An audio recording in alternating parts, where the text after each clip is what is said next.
and welcome to the Daily News Simplified, an answer to what, why and how of newspaper reading. Today we will be analysing the important news appearing in the Delhi edition of the Hindu newspaper dated 26th August 2019. The topics to be discussed today are reflected on your screen and the timestamping for the same has been provided in the description box below. So let's begin. Now continuing with our Prelims 2019 discussion of the questions which came from the various sources provided by Rao's IAS. Now the question which we will take up today reads, which of the following are in Agasthyamala Biosphere Reserve? So basically the question is asking, which all wildlife sanctuaries, national parks or tiger reserves does the Agasthyamala Bioreserve have? Now in the Rao's IAS Prelim Compass of Environment, on page number 18, we have provided an exhaustive list of the various biosphere reserves in India, its various constituents, what are the reserves famous for, and tribes, if any, associated with that biosphere reserve.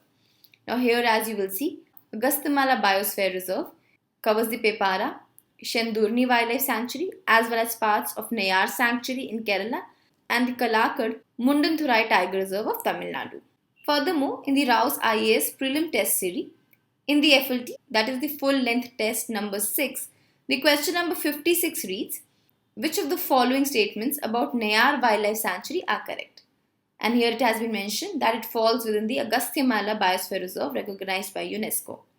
Hence, from both these sources, one could have easily attempted this question because in all these options, only option number A mentions Nayar Wildlife Sanctuary. So the moment we know that the Nayar Wildlife Sanctuary is part of the Agasthyamala Biosphere Reserve, all the other three options automatically become incorrect and the right answer becomes A. So this was today's discussion. Now let us start with our newspaper analysis. Now this news is an article appearing on page number 10, and this article written by the author is in the context of the abrogation of Article 370 of the Indian Constitution. However, in this article, the author has presented a new dimension to this issue, wherein he's tried to bring out the fact that this abrogation of Article 370 would not have been possible had it not been for the imposition of the President's rule in Jammu and Kashmir. Hence, for our today's discussion, we will first be talking about what exactly is the President's rule and its various facets, and then we will be discussing what the author has mentioned in this article. This entire discussion of ours will be relevant from the perspective of GS Paper 3 under the category of Parliament and State Legislature as well as challenges pertaining to the federal structure of India. Now one thing please keep in mind here that the President's rule and the various kind of emergencies are part of a static portion of the Polity syllabus. Therefore, we will not be talking about President's rule in depth. However, we will still be covering all the important aspects of the President's rule but in a brief format. Now the President's rule or the state emergency or the constitutional emergency has been provided for under Article 356 of the Indian Constitution. However, the rationale behind imposing a state emergency emerges from Article 355. Article 355 says that it shall be duty of the Union to protect every state against external aggression and internal disturbance and to ensure that the government of every state is carried on in accordance with the provision of the Constitution. So basically it is the duty of the centre to ensure that the governance of a state is carried out in accordance with the constitutional provisions. Now Article 356 talks about what will happen if there is a failure of constitutional machinery in a state. Hence, Article 356 Clause 1 states, if the President, on the receipt of Governor's report or otherwise, is satisfied that a situation has arisen in which the government of the state cannot be carried on in accordance with the provision of the Constitution, then in that case, the President may proclaim state emergency or the President's rule. Now, once an emergency is proclaimed by the President, three things can happen. Firstly, the President can assume onto himself all or any functions of the government of the state or the powers which are vested in or accessible by the governor of the state. So basically it means that the President can assume the executive power of the state concerned. However, it is categorically mentioned that the President cannot assume the powers of the legislature of the state. Hence, as far as the legislature of the state is concerned, the second thing which the President can do is that the President can declare that the powers of the legislature of the state concerned shall now be accessible by the Parliament. And thirdly, the President can make any such incidental or consequential provisions which are necessary to give effect to the objectives of the proclamation, and this will include that the President can suspend whole or any part of any provision of the Constitution which relates to any body or authority in the state. Now this point C, please keep this point C in mind. This will become important when we are talking about the author's opinion. Lastly, the proviso to Article 356 says that nothing in this clause shall authorize the President to assume to himself any powers which is vested in the High Court of that state. So basically the message that we get is that the executive and the legislative powers of the state government will be assumed by the President and the Parliament respectively. However, the judicial power will remain so with the High Court and cannot be assumed by any other authority. Now let us talk about the parliamentary approval and the duration of the President's rule. Now Article 356 only clearly mentions that a proclamation imposing President's rule must be approved by both the houses of the Parliament within 2 months from the date of its issue.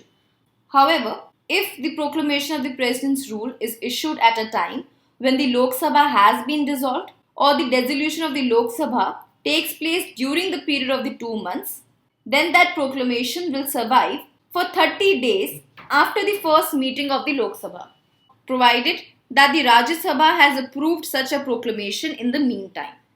And if the proclamation is approved by both the houses of the Parliament, that is the Rajya Sabha and the Lok Sabha, the President's rule will continue for 6 months. Further, this President's rule can be extended for a maximum period of 3 years with the approval of the Parliament every 6 months. Further, please bear in mind that every resolution approving the proclamation of President's rule can be passed by either house of the Parliament only by means of a simple majority. Now, in order to put restraint on the power of the Parliament to extend a proclamation of President's rule beyond 1 year, the 44th Amendment Act of 1978 added a new provision. Now, this Amendment Act provided that the President's rule can extend beyond 1 year in a state only if 2 conditions are met. Firstly, there is a proclamation of national emergency in the whole of India or in whole or any part of the state concerned. And secondly, that the Election Commission must certify that the general elections to the State Legislative Assembly cannot be held on account of difficulties. So if these 2 conditions are met, only then can President's rule be extended beyond 1 year in a state.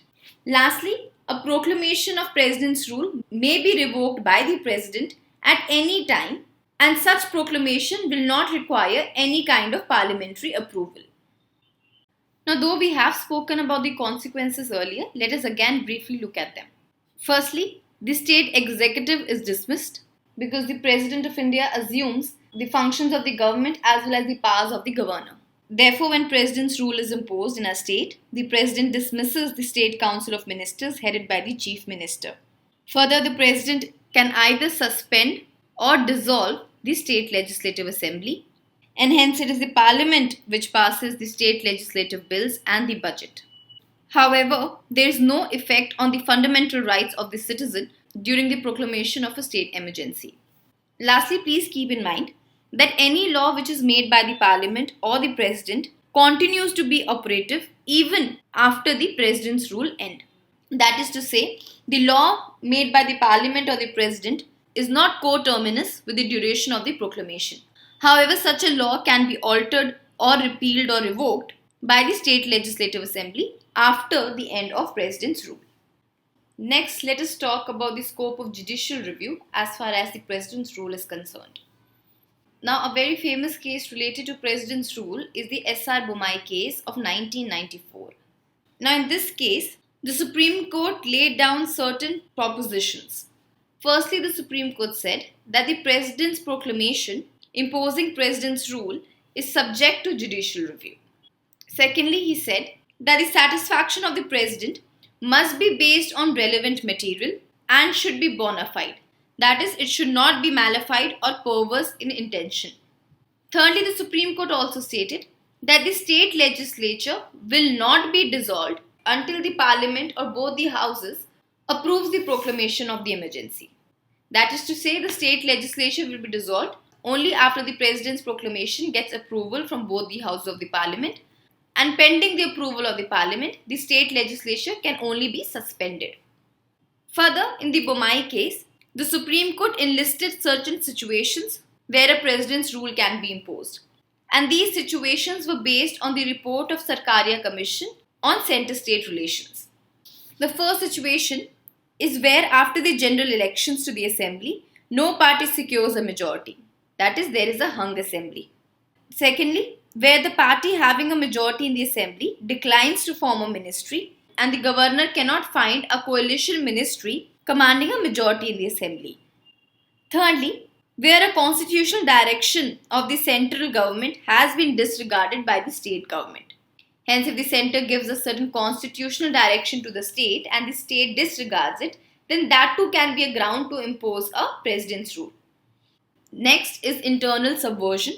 That is to say, the state government is deliberately acting against the constitution and the law or is fomenting a violent revolt. And lastly is also the physical breakdown, which means where the government willfully refuses to discharge its constitutional obligation, endangering the security of the state. Further, the Sarkaria Commission also laid down certain situations where the President cannot impose a state emergency. Hence, the cases for proper and the improper use of President's rule can be found in Lakshmikant. So, having discussed about the President's rule, let us now see what the author is stating in his article. Now, in the beginning of the article itself, the author has clearly pointed out that the reason why the central government was able to abrogate Article 370 was because of the imposition of President's rule in J&K. Hence, the President's rule in J&K served as a source of power for the central government to abrogate Article 370.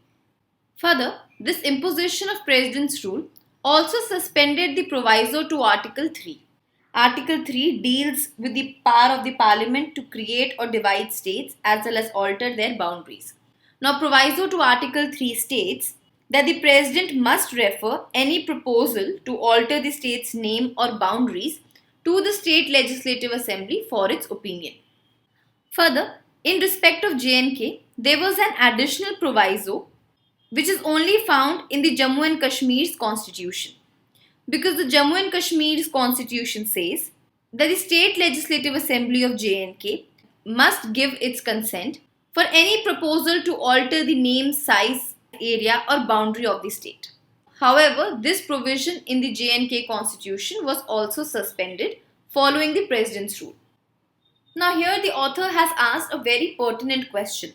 He says that the legal fiction today says that whatever the President or the Parliament is doing with respect to the state of Jammu and Kashmir, the legal fiction assumes that these action of the Parliament or the President is actually being done by the State Legislative Assembly.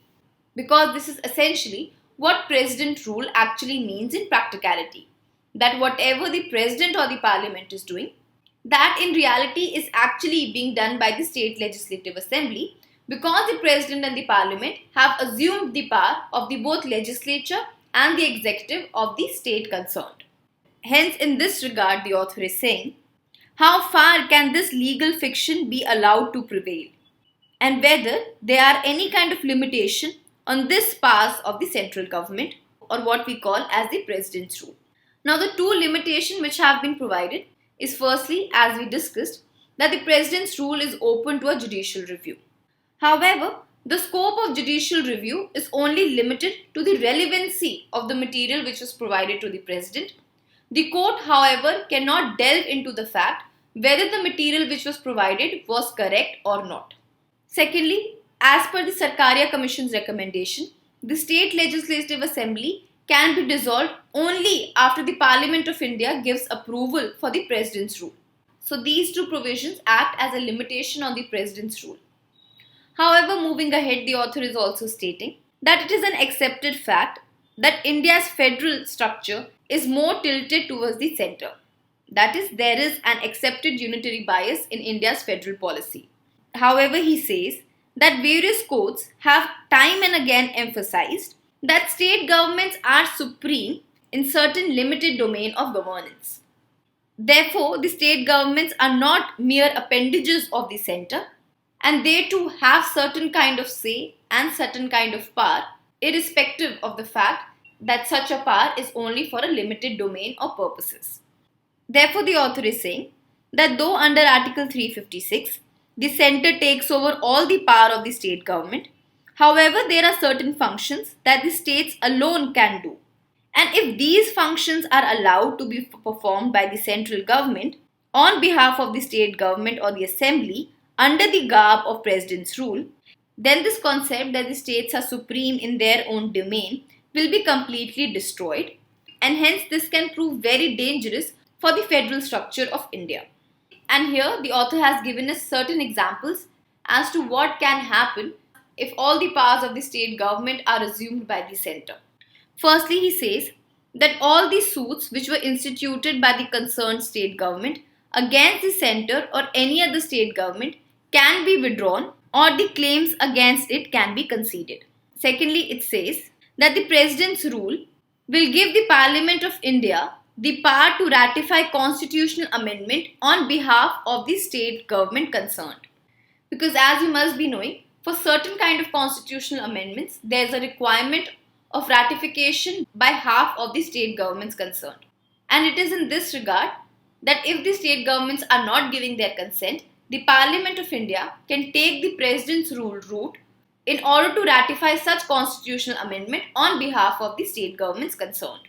And thirdly, the author is saying, due to the president's rule, the state assembly has been denied the right to give its view on the alteration of the name, size or boundary of the state concerned. It has been provided for under Article 3.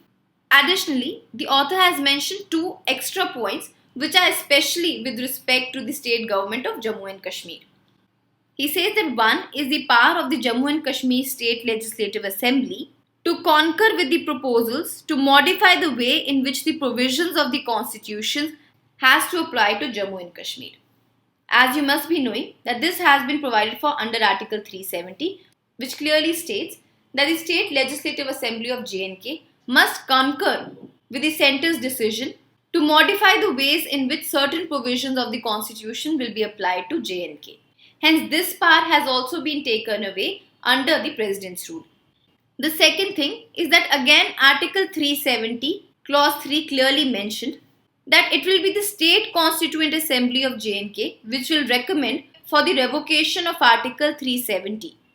Hence, in total, these two measures have also been adopted by the centre in the name of the governor and has been passed so as to abrogate Article 370.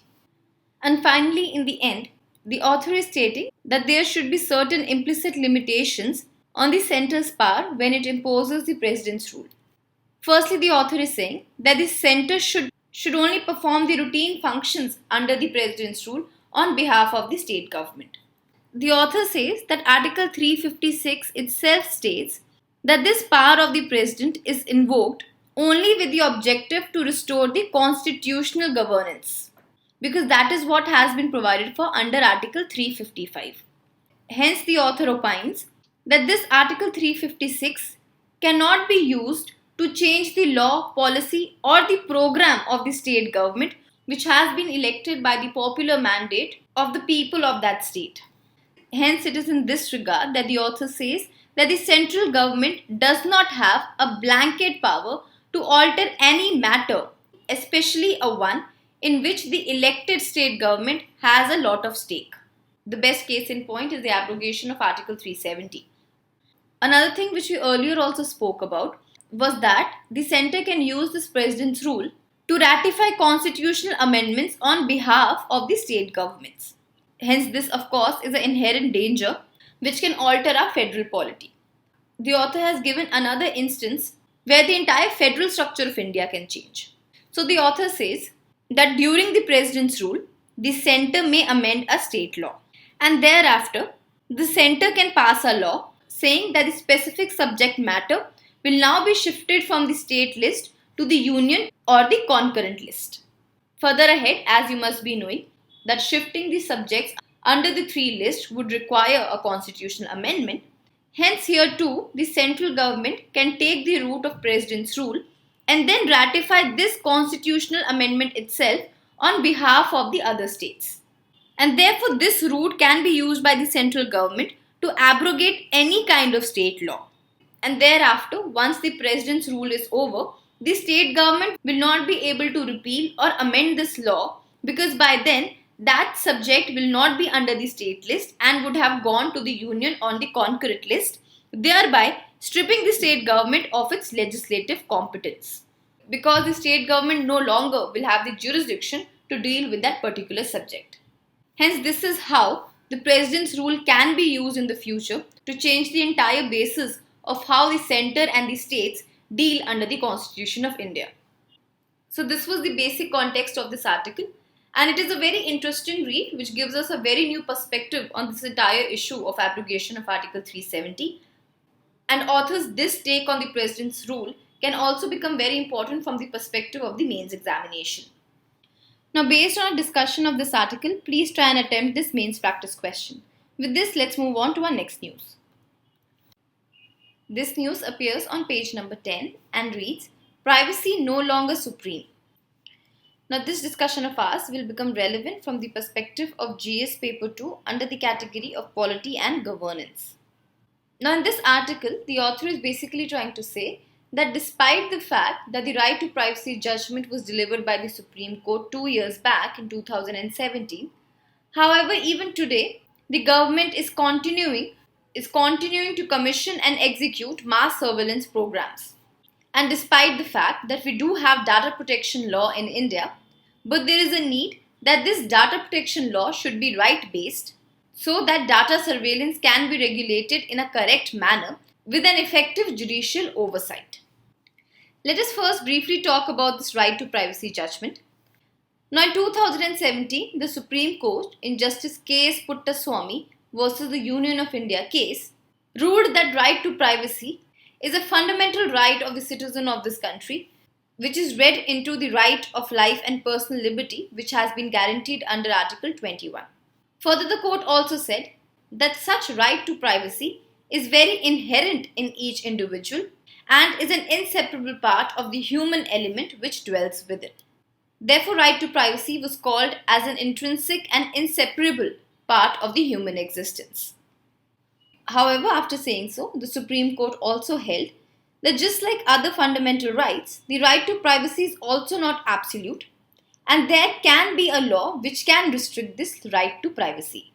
However, the court specified that whenever such a law is being made which wants to restrict such a right to privacy, that law has to pass threefold requirements or the threefold test. The first requirement is that of legality, which means that any state action restricting the right to privacy must have a legislative mandate. By legislative mandate, we basically mean that there should be a law in existence which calls for or says to restrict such a privacy. The second test is of need, and this need is defined in terms of a legitimate state aim, which basically means that the action by the state government must be to pursue a legitimate state purpose. For example, the state can restrict someone's rights to privacy on the grounds of security and integrity of India. So here the security and integrity of India will become a legitimate state aim. The third test is of proportionality, which means that the state action, both in its nature and extent, must be proportionate to the objects and means it wants to achieve. Further, the action by the state government has to be the least intrusive of all the available alternatives to accomplish the ends. So basically, there should be a rational nexus between the objects the state is trying to achieve as well as the means through which the state is trying to achieve them. Hence, the Puttaswamy judgment basically said that whatever law is made to restrict the right to privacy, that law has to pass this threefold test. Now, this judgment by the Supreme Court was well received and was greatly lauded because it forced the government of India to change its view on the privacy of citizens. This judgment caused the government to undertake structural reforms so as to bring more transparency and accountability in the various surveillance projects it undertakes. And further, it also opened the ways to build a mechanism of judicial oversight over the various surveillance projects of the state. Hence, this judgment brought in transparency and accountability with which the state government aims to have surveillance over its citizens. Further on, even the judgment in the Aadhaar case built on this right to privacy judgment, because the Supreme Court in the Aadhaar case prohibited the authentication of Aadhaar details by private organization, including corporates. Next, let's talk about Justice Sri Krishna Committee report. Now, the Ministry of Electronics and Information Technology in July 2017 constituted a committee to study various issues related to data protection in India and also to draft a data protection law. This committee was headed by former Supreme Court Judge Justice B.N. Sri Krishna. Now, this committee submitted a report titled A Free and Fair Digital Economy, Protecting Privacy and Empowering Indians. Now, one of the main aspects of this report was that this report stated that the sphere of privacy includes a right to protect one's identity. And this right to protect one's identity recognizes the fact that all and every information about a person is fundamentally their own, and only they have the right to decide whether they want to communicate or share this information about themselves or whether they want to keep such information to themselves. Hence, the people of this country are free to communicate or to retain this information about one's identity with themselves. And this right to protect one's identity is also the center or the core of informational privacy. Hence, an individual has the right to autonomy as well as the right to self-determination in respect to one's personal data. And this right to autonomy and self-determination should be acknowledged and be given the utmost respect wherever any data protection framework is being built. Further, the author in this article states that the data protection law in a way has embodied the principle that the state must be a model data collector and has stated that a higher standard of observing the right to autonomy and self-determination by the state should be there.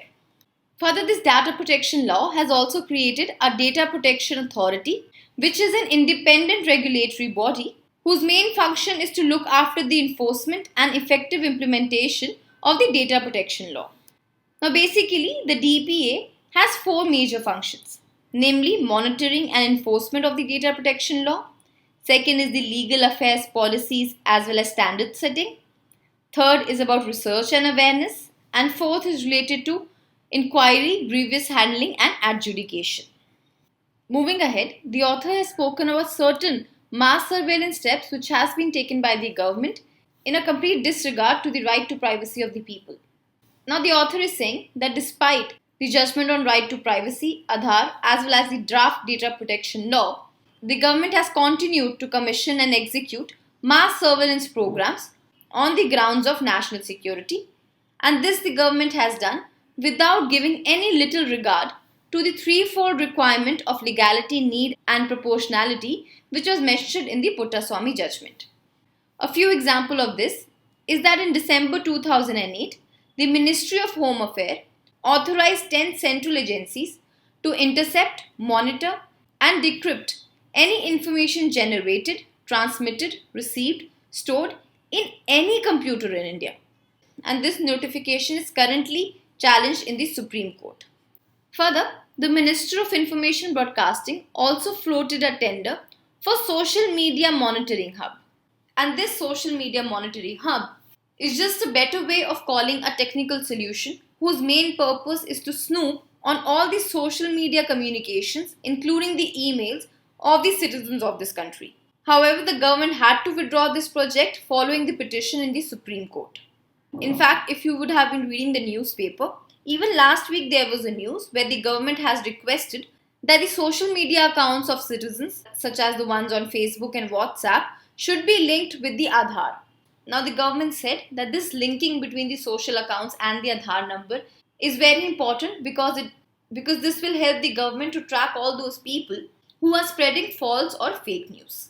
Another example is that the UIDAI, that is the Unique Identification Authority of India, floated a similar social media surveillance program in August 2018, which again is under challenge before the Supreme Court. Moreover, even the Income Tax Department has a project inside which has similar mass surveillance goals. Hence, all these are just but a few examples of how the government is trying to carry out a mass surveillance. And even though these steps might have been thwarted by the Supreme Court, however, this trend by the government points out to its attention that it actually wants to have a mass surveillance over its citizens in every aspect of their life, starting from the social media to even their incomes and accounts. Moving ahead, the author is saying that the storage of data by the government is not on the basis of a right-based approach. The author says that the government just single-mindedly looks at the fact that storing information about the individual is in the greater public good, and hence the government does not take into account a rights-based approach. Hence, keeping in view this larger public good, the government says that as long as there are no security incidents such as breaches or unauthorized access to an individual's data, the government does have the right to use, monetize or exploit any data of any individual in any manner as it wants. Therefore, the government's stand is that the government can use, monetize or exploit any data in any manner as long as it is in the interest of the national security of India as well as for the public good. However, the government at the same time will ensure that there is no security incidents such as breaches or unauthorized access. And in fact, this approach by the government is also evident from this year's economic survey, because this year's economic survey appreciates the government's effort to sell and monetize the vehicle owners' data which is present in the Vahan database, and has also asked the other ministries to replicate such success with other databases. Therefore, this points to the fact that the government is absolutely okay with selling and monetizing the people's personal data as long as there is no security breach or unauthorized access. And then lastly, the author is stating that there is a need for a right-based data protection law in our country. Now, the author says that Justice Sri Krishna's committee also used the language free and fair digital economy, which basically means that this committee also acknowledges the fact that the final goal of the government is to have a digital economy. And on this journey towards achieving this aim of digital economy, the government of India uses these notions of privacy merely to just shape the means to achieve this end. However, the author is saying that the government has misinterpreted this idea which was given by the committee. Hence, due to this misinterpretation, the government has missed upon a very important facet of data storage. That is, this data storage has to be on a rights-based approach, which basically means that each and every kind of data protection law in India has to focus on the rights of the people and not the main goal of the government. And therefore, this rights-based data protection law has to include a comprehensive surveillance reform which prohibits mass surveillance. Secondly, whenever the government is going in for a targeted surveillance, in such targeted surveillance, there should be a judicial oversight mechanism. And lastly, the government has to recognize the fact that the state has to be a model data controller because the state deals with citizens' personal information.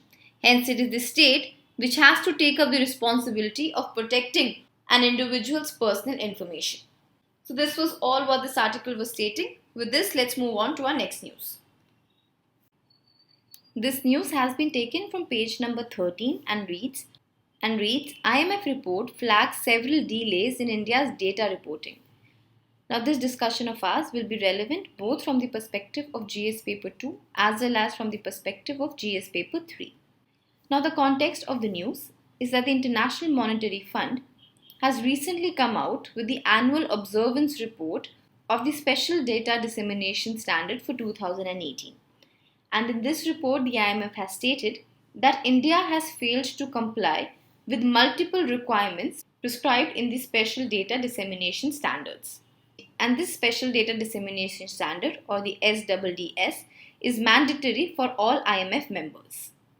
So let us see what exactly is the Special Data Dissemination Standard.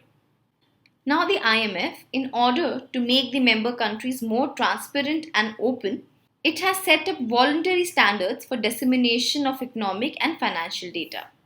Hence, the main purpose of the SDDS requirements is to make the dissemination of economic and financial data by the member countries more transparent and open. Now, the Special Data Dissemination Standard was established in the year 1996, and the main purpose of the SDDS was to help members who have access to international capital markets in providing economic and financial data to the public. Further, in the year 1997, the General Data Dissemination System was established, and under this GDDS, all those member countries who have less developed statistical system are given this General Data Dissemination System as a framework to evaluate their need so that they can improve their data dissemination.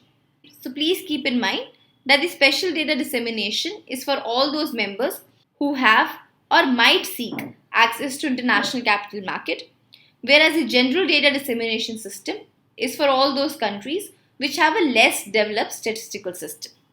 Further, in the year 2012, following the global financial crisis of 2008, the IMF also came out with SDDS Plus, which was created as an upper tier of IMF's data standard initiatives so as to address the data gaps which were identified during the global financial crisis. Because the global financial crisis threw open whole sets of new problems, and hence IMF was able to realize that there are certain data gaps which still exist when the member countries are disseminating information. That's why in 2012 the IMF came up with SDDS Plus, which provides for even higher standards of data dissemination. Then further in the year 2015, the enhanced GDDS replaced the General Data Dissemination System. So currently we have three data systems in place. One is the SDDS, second is the SDDS Plus, and the third is EGDDS. And more than 97% of the IMF members participate in either of the three. Now, since this report speaks about the special data dissemination standards, you should know that under the SDDS of the IMF, all the central banks of the member countries have upon themselves the responsibility to disseminate information under certain data categories. These data categories are related to the balance of payment of that country, international reserves of that country, exchange rates of that country, analytical accounts of the banking sector, analytical accounts of the central bank, etc. So basically all the broad parameters related to the economy are provided for under the SDDS, and it is the responsibility of the central bank to disseminate information about the same. Further, the IMF requires that such economic and financial data should be available at regular intervals in the public domain. Next, let us talk about India and the SDDS. Now, the IMF has provided for the National Summary Data Page, or the NSDP, and this NSDP provides a quick access to a single comprehensive source of economic and financial data which is given by the member country as per the guidelines provided under the SDDS. So basically the SDDS says that every country should have a national summary data page which will serve as a single comprehensive source of economic as well as financial data on that country. And further, the Reserve Bank of India is one of the earliest signatories to the SDDS. Now, being a signatory to the SDDS, the Reserve Bank of India releases the National Summary Data page of the RBI, and in this page, it provides data for India under the SDDS requirements. However, similarly, even the Ministry of Statistics and Program Implementation maintains an advanced release calendar for its data category, which is covered under the SDDS. Further, even the Department of Economic Affairs under the Ministry of Finance also provides a national summary data page under the SDDS. Additionally, various other ministries and departments also undertake similar procedures of national summary data page with respect to their own data. So basically, this advanced release calendar is a kind of calendar in which the government or the central bank or the concerned ministry already specifies that on which date they will release a data related to a particular category. So for example, they will say that on so and so date, we will release the data related to GDP, or we will release data related to employment rate, or we will release data with respect to foreign reserves held by India, so on and so forth.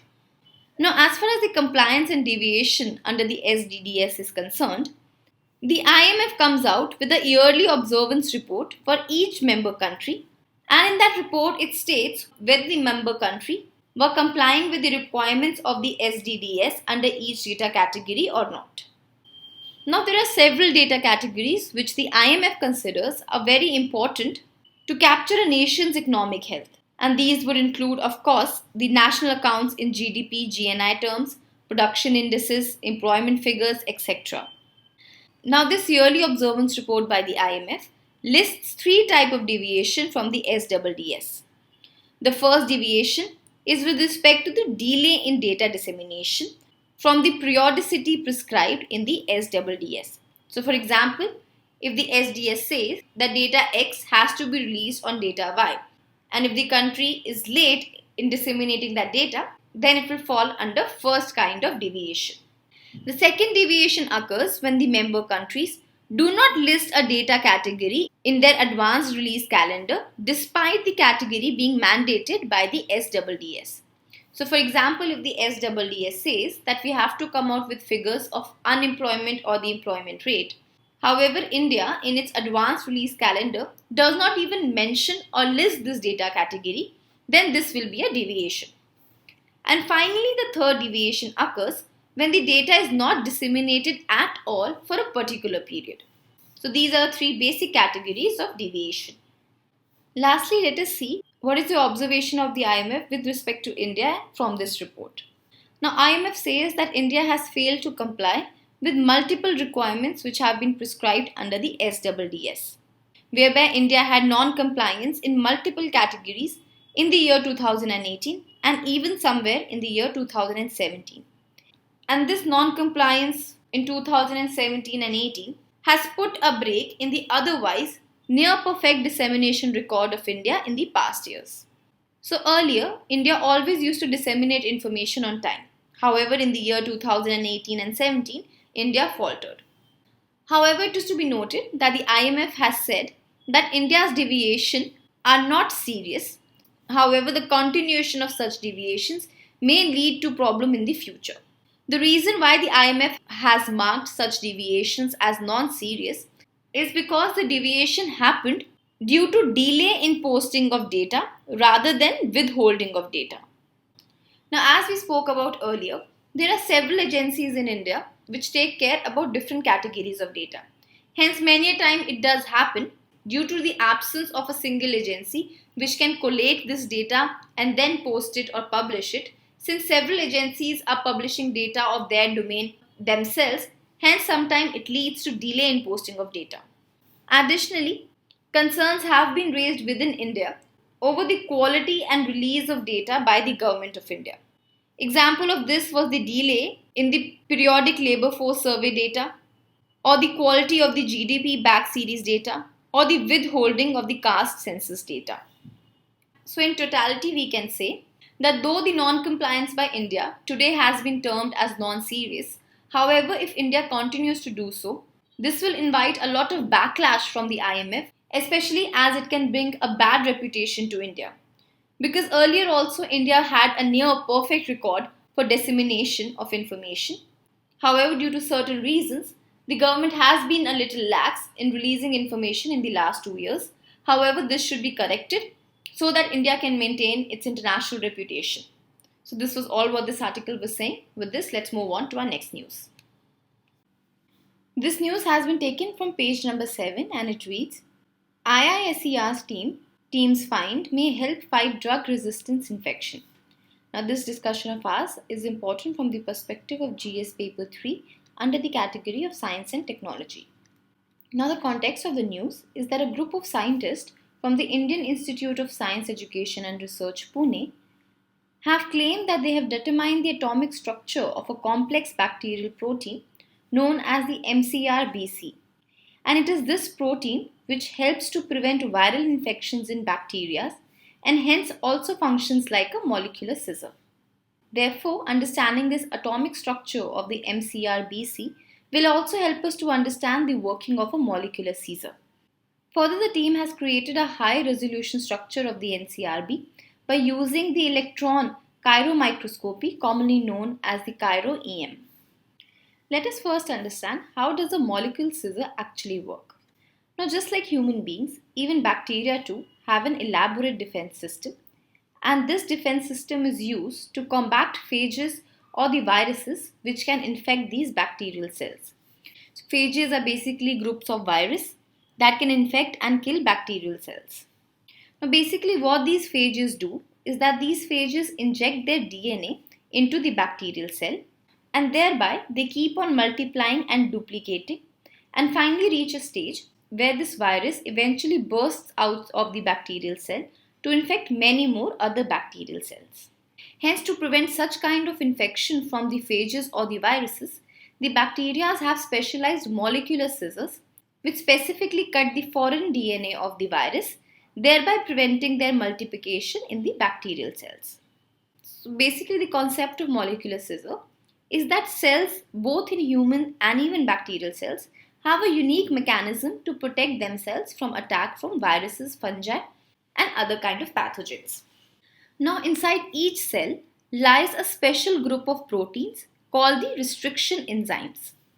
In fact, this McrBC is also one kind of such protein or a restriction enzyme.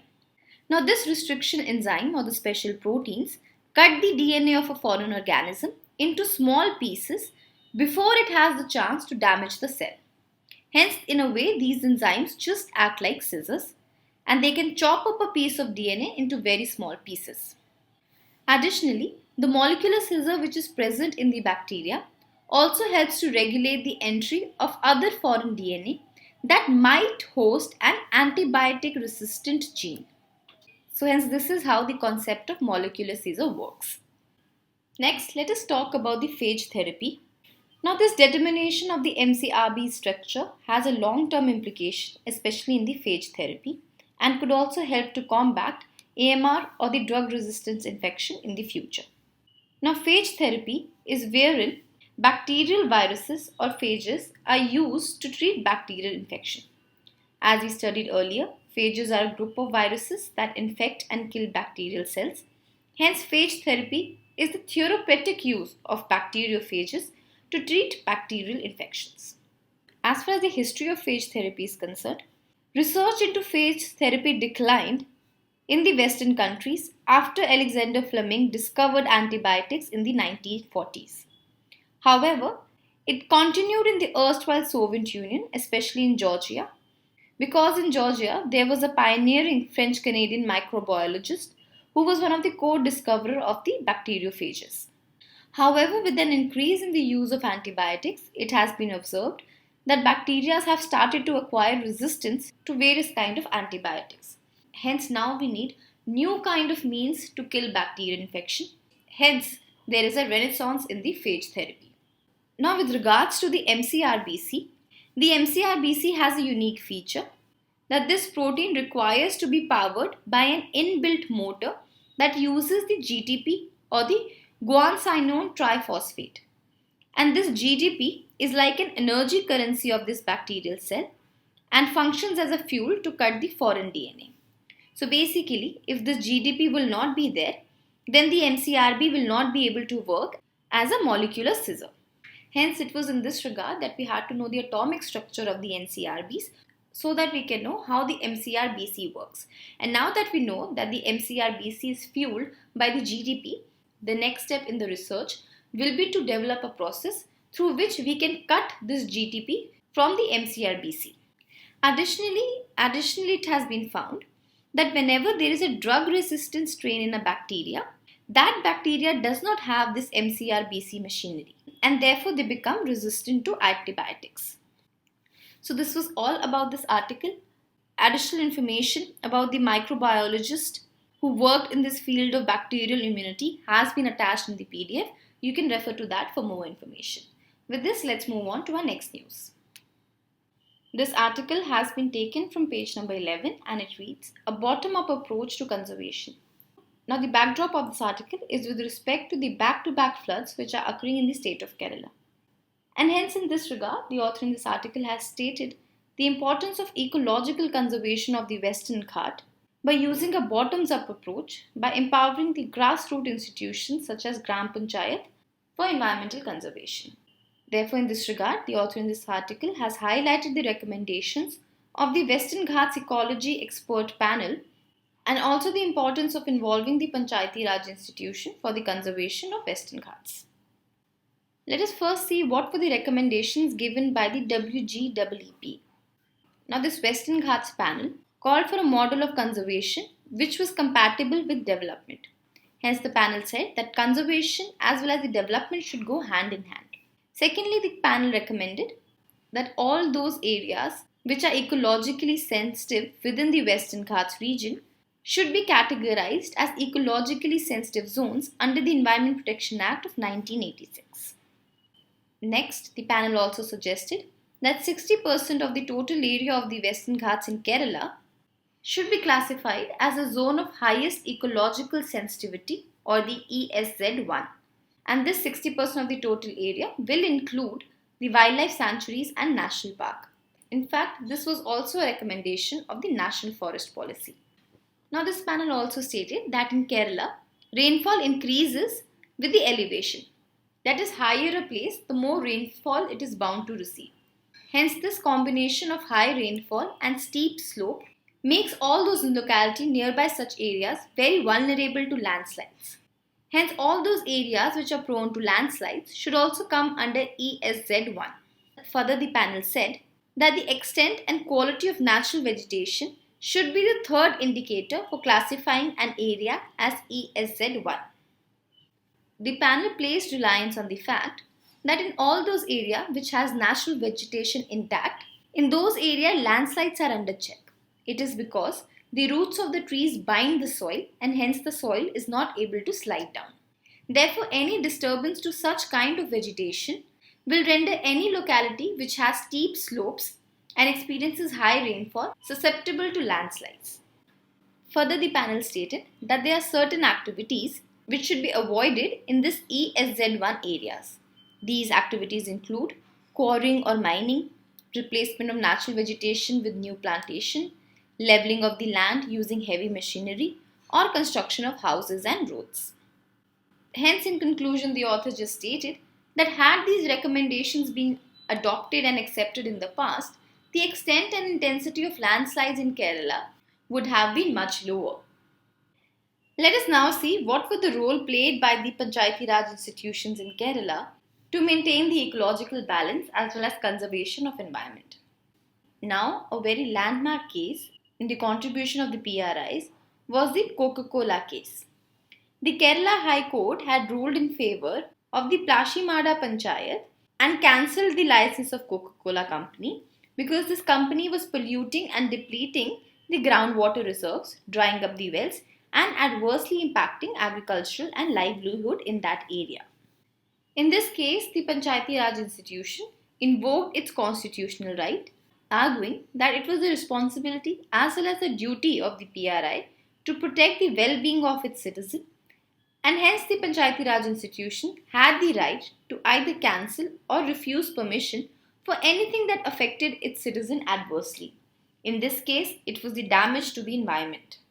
Further, the court in this case observed that the grassroots institutions like the PRI have the authority to decide on the course of development in their own locality. Further, Kerala has also been at the forefront of country's literary mission of the late 1980s, and it has pioneered the panchayat level resource mapping and has also followed it up with the People's Planning Campaign, whose main purpose is to involve every panchayat in the preparation of a panchayat development report. Therefore, in conclusion, the author has given certain suggestions. The first is that the panel's recommendation should be applied as soon as possible. Secondly, while implementing the recommendation of the panel, there should be active involvement of the PRIs. Further, the Kerala High Court's ruling that the local bodies have the authority to decide on the course of development of their own localities should be genuinely implemented and made operational across the country and should not merely remain on the paper. Further, all the conservation regimes and prescriptions which we have in our country in form of various laws should not be merely regulatory, but should also include positive incentives such as conservation service charges. Lastly, it is felt that all those economic activities like quarrying, mining, etc. should be handed over to agencies like Kudumbashi groups, because such groups like Kudumbashi and other self-help groups are more accountable to the local communities, hence they will work better to maintain the balance between conservation and development. With this, let's move on to our practice questions. Now, based on today's discussion, here is a prelims practice question. Please pause the video and solve them. We'll discuss the answer after 5 seconds.